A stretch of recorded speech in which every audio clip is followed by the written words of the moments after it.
दोस्तों, ये फल मैं आपको विश्वास दिलाता हूं, इसे खाते ही शरीर की सारी नसें खुल जाएंगी। तंत्र शास्त्र में इस जड़ी बूटी को हीरा मोती कहा जाता है। पुरुषों में उत्तेजना बढ़ जाती है, नपुंसकता खत्म हो जाती है। मिल जाए तो छोड़ना मत, महाधनी बन जाओगे। घर में इतना धन बरसेगा कि आप सोच भी नहीं पाओगे कि मात्रा इस पौधे के फल से आप धनी हो जाओगे।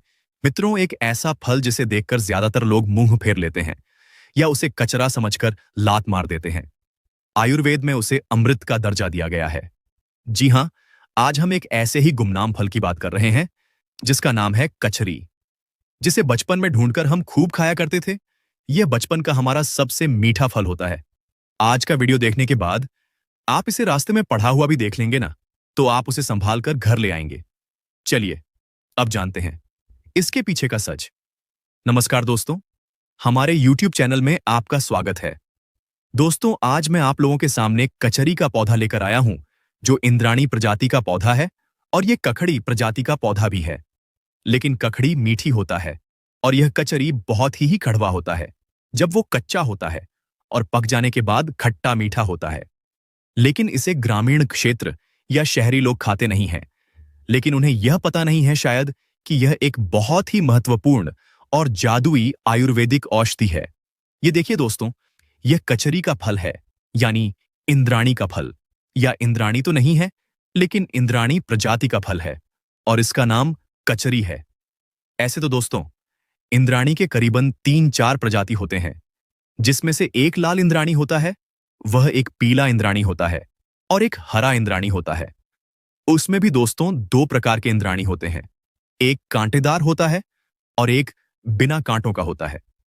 तो दोस्तों, मैं जो आप लोगों के सामने लेकर आया हूं, यह फल राजस्थान में अधिकतर पाया जाता है। लेकिन यह तो बरसात के दिनों में भारत के पूरे हिस्से में यह पौधा अपने आप उत्पन्न होता है। आज की पीढ़ी इस फल को भूल चुकी है, लेकिन हमारे आयुर्वेद के प्राचीन ग्रंथों में इसे मृगाक्षी या फिर इंद्रवारुणी प्रजाति का माना गया है।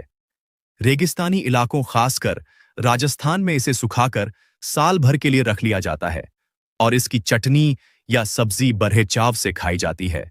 मारवाड़ी खान पान में तो कचरी के बिना कई पारंपरिक व्यंजन अधूरे माने जाते हैं।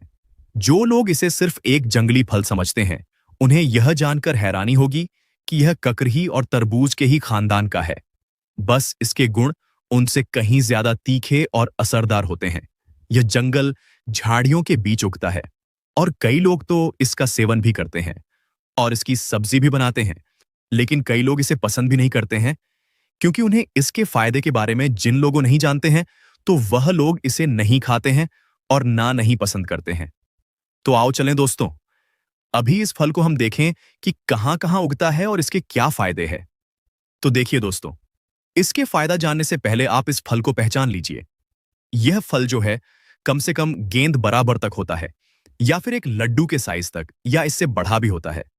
तो दोस्तों, उम्मीद करता हूं आप इस पौधे को और इसकी बेल को पहचान चुके होंगे, क्योंकि यह भी एक बेलनुमा पौधा है जो कि जमीन में फैलकर होता बेल की तरह है।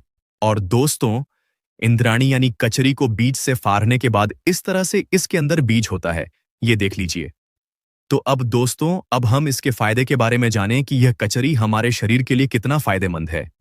इसके फूल पीले पीले इस तरह से होते हैं और तना में कांटे होते हैं जो कि छूने में चुभते हैं। तो दोस्तों, उम्मीद करता हूं आप इस पौधे को पहचान चुके होंगे। तो आओ चलो, अब इसके फायदे के बारे में जानें कि यह इंद्राणी यानी कचरी हमारे शरीर के लिए कितना फायदेमंद है।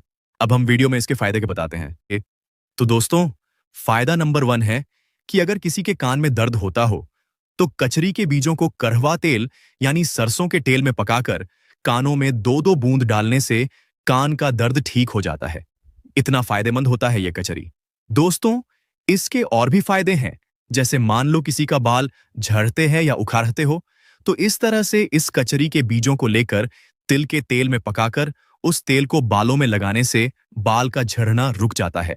इतना फायदेमंद होता है यह कचरी का पौधा और इसके फल। दोस्तों, यह कचरी भले ही खाने में कड़वा लगता है, लेकिन इसके अंदर बहुत सारे आयुर्वेदिक और औषधीय गुण समाये हुए हैं।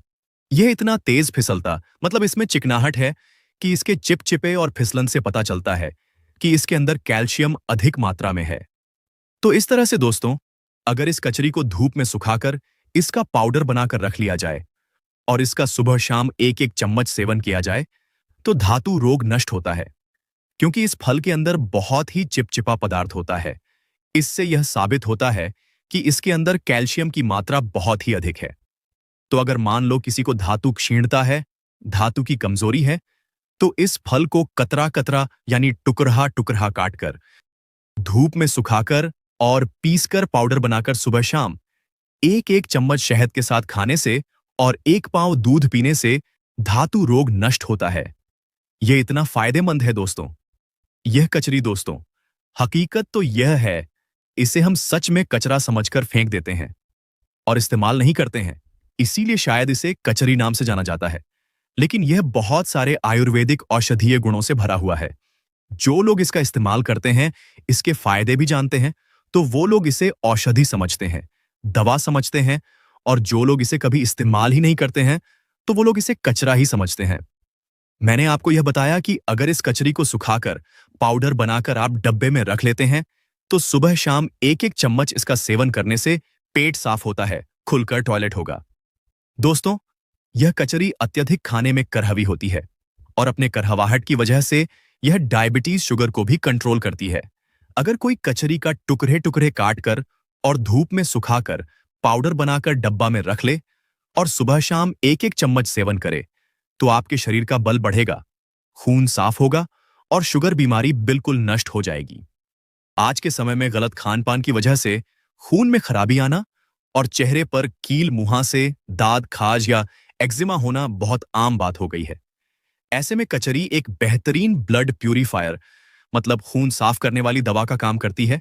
अगर इसके ताजे फल के रस को हल्के हाथों से दांत या खुजली वाली जगह पर लगाया जाए, तो यह एंटीबैक्टीरियल और एंटी फंगल एजेंट की तरह काम करता है और त्वचा के इन्फेक्शन को बहुत जल्दी सुखा देता है। यहां तक कि पुराने से पुराने चर्म रोग में भी इसके दानों का लेप जादुई असर दिखाता है। इससे यह साबित होता है कि यह कचरी कुष्ठ रोग की दवा है और डायबिटीज शुगर भी एक तरह से कुष्ठ रोग है। दोस्तों, पुराने जमाने में डायबिटीज शुगर नाम की कोई बीमारी नहीं होती थी, क्योंकि शुगर जांच करने की कोई मशीन, कोई जरिया हमारे पास नहीं था। तो धीरे धीरे जब शुगर बढ़ जाता था तो हाथ पैर सरहने लगते थे। जब हाथ पैर सरहने लगते थे तो सर अचकर कट के अपने आप गिरने लगते थे। दोस्तों, शुगर पेशेंट को जिस हिस्से में जख्म हो जाता था, पुराने जमाने में तो वह हिस्सा सरहने लगता था और सरचकर उसमें कीड़े पड़ने लगते थे, जिसे देखने वाले लोग कोढ़ रोग कहते थे। तो जो पिछले जमाने का कोढ़ रोग है, अब वही शुगर रोग है। एक्चुअली शुगर ही कोढ़ रोग है। आपकी जानकारी के लिए मैं आपको बता देना चाहता हूं, और तो आप यह भी जान लीजिए कि शुगर रोग में होता यह है कि शरीर का पूरा खून जो है वो मीठा हो जाता है, यानी खून के अंदर ग्लूकोज की मात्रा अधिक होने की वजह से त्वचा रोग होने लगते हैं। और दोस्तों, त्वचा रोग त्वचा को नष्ट करता है, नई त्वचा को खराब करता है। जरा सी खाज खुजली होने पर अगर हम उस त्वचा को जोर से खुजला देते हैं तो वहां फोड़ा फूंसी हो जाता है, और फोड़े फूंसी होने के बाद उस जगह की त्वचा सराहने गलने लगती है। तो उसी को गलित कुष्ठ रोग कहते थे, यानी कोढ़ रोग। तो दोस्तों, जो पिछले जमाने का कोढ़ रोग है, पर उस रोग को शुगर रोग नाम से परिवर्तित हो चुका है। यह बात कोई जानता नहीं है, या फिर जानते हैं तो बताते नहीं है। तो दोस्तों, मैं आपको बता दूं, यह जरही बूटी, जिसे कचरा कहते हैं, यही कचरे जैसी बीमारी को ठीक करने वाली जरही बूटी है। यानी कोढ़ रोग को ठीक करने वाली यह जड़ी बूटी है। अगर किसी का शुगर का घाव है और वह घाव भर नहीं रहा है, तो इस कचरा यानी कचरी को पकाकर और इसका काढ़ा बनाकर उस काढ़े से शुगर रोगी अपने घाव को धोए, तो उसका घाव बिल्कुल कुछ दिनों के अंदर सूखने लगेगा। इतना फायदेमंद होता है यह पौधा। दोस्तों, अगर किसी को अधिक शुगर है तो इसके काढ़े में नींबू मिलाकर सेवन करे, शहद ना मिलाए। ऐसा नहीं कि यह सिर्फ कुष्ठ रोग या शुगर रोग को ही दूर करता है। इसके अंदर कैल्शियम की मात्रा अधिक होने की वजह से और विटामिन B1 होने की वजह से यह दिमाग को भी ताकत देता है, पेट को भी साफ करता है, पेट के अंदर होने वाली एसिडिटी और कब्ज को भी दूर करता है। क्योंकि दोस्तों, ये जो ऊपरी हिस्सा आप जो देख रहे हो, ये जो कचरी का ऊपरी हिस्सा है, ये फाइबर का हिस्सा है। ये फाइबर पाचन क्रिया को मजबूत करता है और पेट को साफ करता है।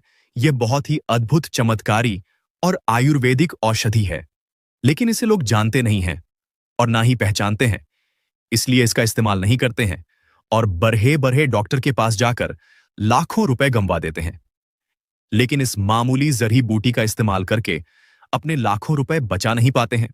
दोस्तों, यह कचहरी एक बेलनुमा पौधा होता है जो कि जमीन में फैलकर होता है और इसके पत्ते कुछ इस तरह से होते हैं, देख लीजिए। लेकिन यह फल बहुत छोटा होता है, इसलिए इसे इंद्राणी यानी कचरी के नाम से जाना जाता है। जैसा कि हमने जाना कि इस फल के अंदर भरपूर मात्रा में प्राकृतिक कैल्शियम और चिपचिपा पदार्थ होता है जो हमारी हड्डियों के लिए एक वरदान है। उम्र बढ़ने के साथ जब घुटनों की ग्रीस या कार्टिलेज कम होने लगती है और जोड़ों में भयानक दर्द रहने लगता है, तो कचरी का सूखा पाउडर हड्डियों को अंदरूनी ताकत देता है। इसके नियमित सेवन से वात दोष भी शांत होता है और जिससे गठिया मतलब अर्थराइटिस और सूजन में बहुत आराम मिलता है। यह आपके शरीर को अंदर से इतना मजबूत बना देता है कि आपको महंगे सप्लीमेंट्स खाने की जरूरत ही नहीं पड़ती। ये सब है फायदे हैं कचरी के। मेरा तो आपको यही सुझाव है कि दोस्तों, आपको भी इसका सेवन करना चाहिए। तो चलो दोस्तों, आज की महत्वपूर्ण जानकारी मैं यहीं समाप्त करता हूं। अगर मेरी जानकारी आपको पसंद आई हो और अगर मेरी जानकारी से आपको फायदा मिला हो, तो आप मेरे चैनल को लाइक कीजिए, शेयर कीजिए और सब्सक्राइब कीजिए। अगर आपके घर में भी रोज दही जमता है या आप खाने के साथ दही लेना पसंद करते हैं, तो आज की यह जानकारी आपके लिए बेहद जरूरी साबित हो सकती है, क्योंकि दही केवल एक साधारण खाद्य पदार्थ नहीं है, बल्कि यह हमारे शरीर, पाचन, मानसिक स्वास्थ्य और रोग प्रतिरोधक क्षमता पर गहरा प्रभाव डालने वाला एक जीवंत आहार है। सदियों से भारतीय भोजन में दही को विशेष स्थान दिया गया है। गांवों में आज भी लोग मिट्टी के बर्तन में दही जमाते हैं और इसे भोजन का सबसे पवित्र और पाचनकारी हिस्सा मानते हैं। लेकिन आधुनिक जीवन शैली में लोग बिना सही जानकारी के दही का सेवन कर रहे हैं, जिसके कारण कई बार फायदे की जगह नुकसान भी देखने को मिलता है। बहुत से लोग सिर्फ इतना जानते हैं कि दही पेट को ठंडक देता है और गर्मियों में खाना चाहिए, लेकिन वास्तव में दही की प्रकृति, इसका सही समय, सही मात्रा और सही संयोजन समझना बेहद आवश्यक है। असल में दही क्या है? जब दूध में अच्छे बैक्टीरिया, जिन्हें लैक्टोबैसिलस कहा जाता है, मिलते हैं, तो वे दूध के लैक्टोज को लैक्टिक एसिड में बदल देते हैं। यही प्रक्रिया दूध को गाढ़ा और खट्टा बनाकर दही का रूप देती है। लेकिन यह केवल दूध का बदला हुआ रूप नहीं है। दही में करोड़ों जीवित प्रोबायोटिक्स होते हैं जो हमारी आंतों के स्वास्थ्य को मजबूत बनाते हैं। आधुनिक विज्ञान भी मानता है कि हमारी आंतें केवल भोजन पचाने का काम नहीं करती, बल्कि पूरे शरीर की इम्यूनिटी, मानसिक स्थिति और हार्मोन संतुलन को नियंत्रित करती हैं। दही में मौजूद अच्छे बैक्टीरिया आंतों के माइक्रोबायोम को संतुलित रखते हैं, जिससे भोजन बेहतर तरीके से पचता है, गैस और कब्ज कम होती है और शरीर पोषक तत्वों को अधिक प्रभावी तरीके से अवशोषित कर पाता है। दही पोषण का खजाना माना जाता है। इसमें उच्च गुणवत्ता वाला प्रोटीन होता है जो मांसपेशियों को मजबूत बनाता है। इसमें कैल्शियम और फास्फोरस प्रचुर मात्रा में पाए जाते हैं जो हड्डियों और दांतों को मजबूत करने में मदद करते हैं। दही विटामिन B12 का एक अच्छा स्रोत है जो खून बनाने और नसों को स्वस्थ रखने के लिए बेहद जरूरी है। इसमें विटामिन B2 यानी राइबोफ्लेविन भी पाया जाता है जो शरीर की ऊर्जा बढ़ाने और त्वचा को स्वस्थ रखने में सहायता करता है। नियमित और संतुलित मात्रा में दही खाने से शरीर की रोग प्रतिरोधक क्षमता मजबूत होती है और शरीर अंदर से अधिक ऊर्जावान महसूस करता है। लेकिन दही को लेकर सबसे बड़ा भ्रम इसकी तासीर को लेकर है। अधिकतर लोग सोचते हैं कि दही ठंडा होता है क्योंकि इसे खाने पर शरीर को ठंडक महसूस होती है, जबकि आयुर्वेद के अनुसार दही की तासीर उष्ण यानी गर्म मानी गई है। इसका अर्थ यह है कि दही शरीर के भीतर जाकर पाचन अग्नि और मेटाबॉलिज्म को सक्रिय करता है। यही कारण है कि सही मात्रा में दही पाचन के लिए लाभकारी होता है, लेकिन अधिक मात्रा में या गलत समय पर खाने से यह शरीर में पित्त और कफ दोनों को असंतुलित कर सकता है। कई लोगों को दही खाने के बाद आलस, भारीपन, नींद या शरीर में गर्मी महसूस होती है, जिसका कारण इसकी यही प्रकृति है। आयुर्वेद में दही को अभिष्यंदी कहा गया है। इसका अर्थ है ऐसा पदार्थ जो शरीर की सूक्ष्म नाड़ियों और मार्गों में रुकावट पैदा कर सकता है।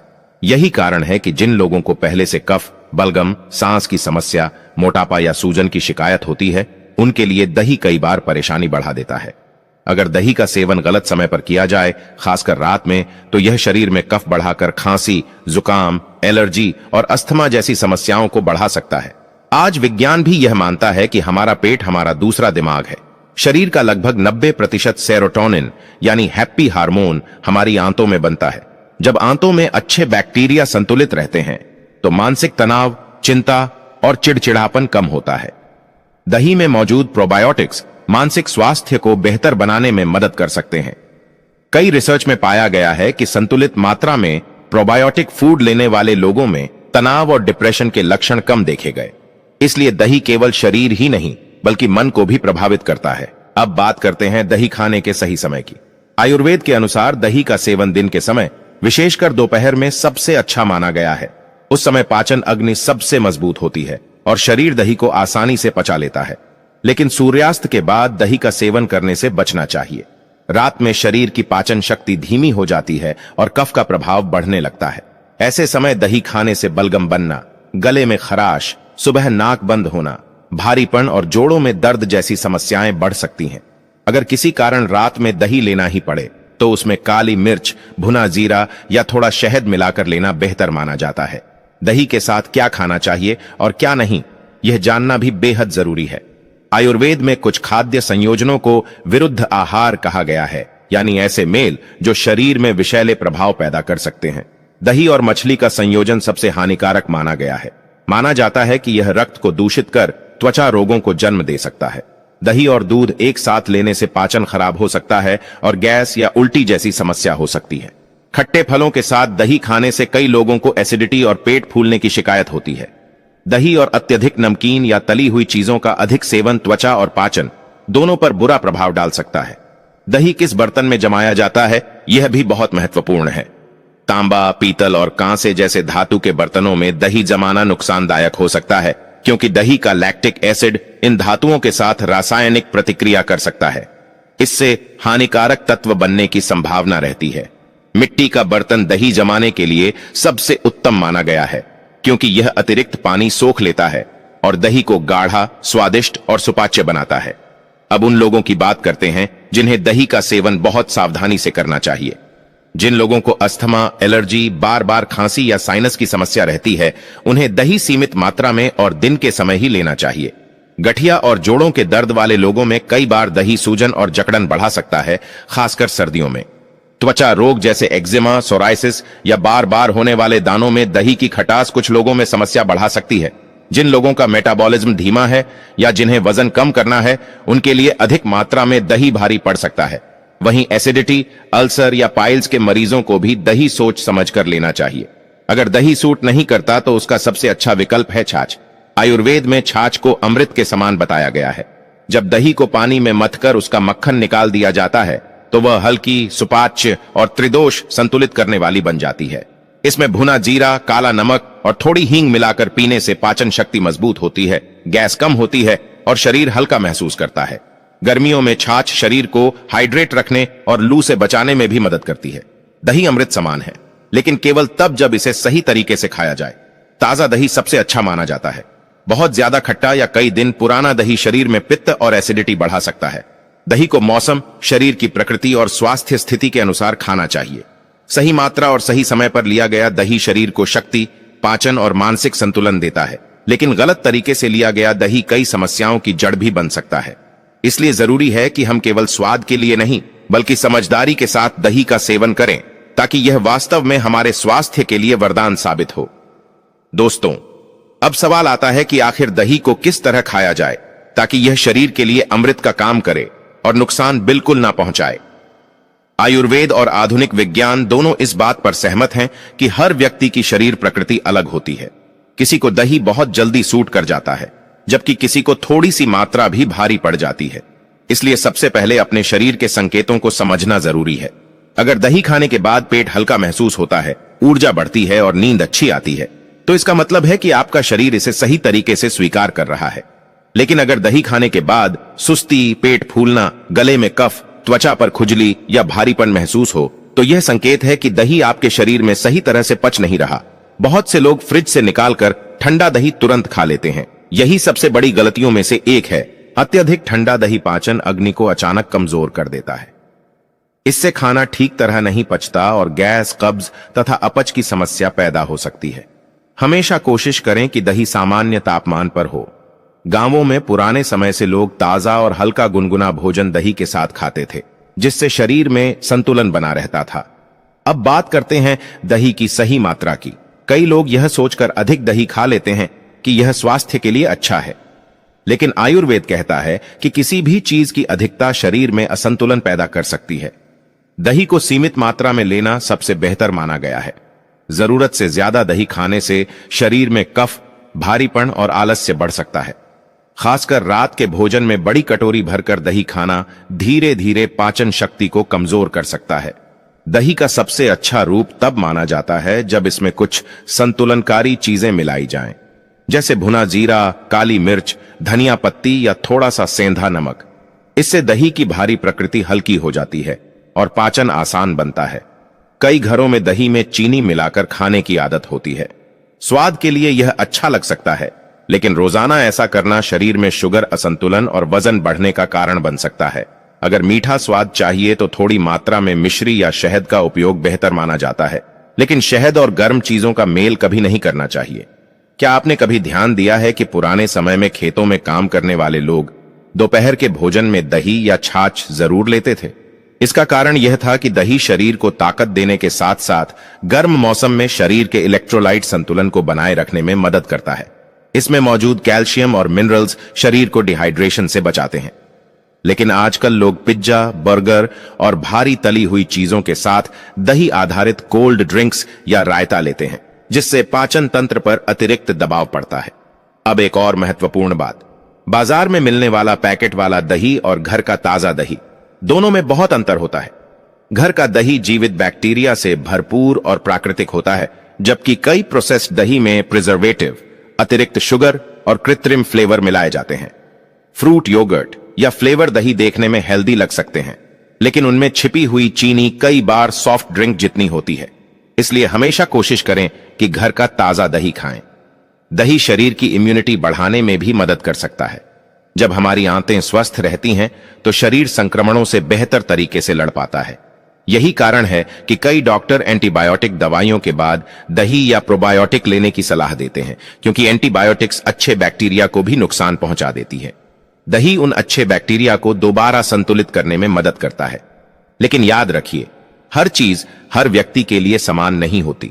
जिन लोगों को बार बार सर्दी जुकाम रहता है, उन्हें बारिश और ठंड के मौसम में दही बहुत सावधानी से लेना चाहिए। वहीं जिन लोगों को अत्यधिक गर्मी, शरीर में जलन या कब्ज की समस्या रहती है, उनके लिए दिन के समय ताजा दही फायदेमंद हो सकता है। यही आयुर्वेद का मूल सिद्धांत है। हर व्यक्ति की प्रकृति अलग है और उसी अनुसार भोजन होना चाहिए। आजकल फिटनेस की दुनिया में भी दही को प्रोटीन फूड के रूप में देखा जाता है। जिम जाने वाले लोग ग्रीक योगर्ट और हाई प्रोटीन दही का सेवन करते हैं, क्योंकि यह मांसपेशियों की रिकवरी में मदद करता है। लेकिन अगर इसके साथ संतुलित आहार और व्यायाम ना हो तो केवल दही खाने से शरीर स्वस्थ नहीं बन सकता। स्वास्थ्य का आधार हमेशा संतुलित जीवन शैली ही होता है। एक और रोचक बात यह है कि दही केवल खाने के लिए ही नहीं, बल्कि त्वचा और बालों के लिए भी उपयोगी माना जाता है। पुराने समय से लोग दही का उपयोग फेस पैक और हेयर मास्क के रूप में करते आए हैं। दही में मौजूद लैक्टिक एसिड त्वचा की मृत कोशिकाओं को हटाने में मदद करता है और बालों को मुलायम बनाने में सहायक होता है। लेकिन जिन लोगों को संवेदनशील त्वचा या एलर्जी हो, उन्हें बिना विशेषज्ञ सलाह के इसका प्रयोग नहीं करना चाहिए। तो दोस्तों, निष्कर्ष यही है कि दही न तो पूरी तरह खराब है और न ही हर परिस्थिति में अमृत।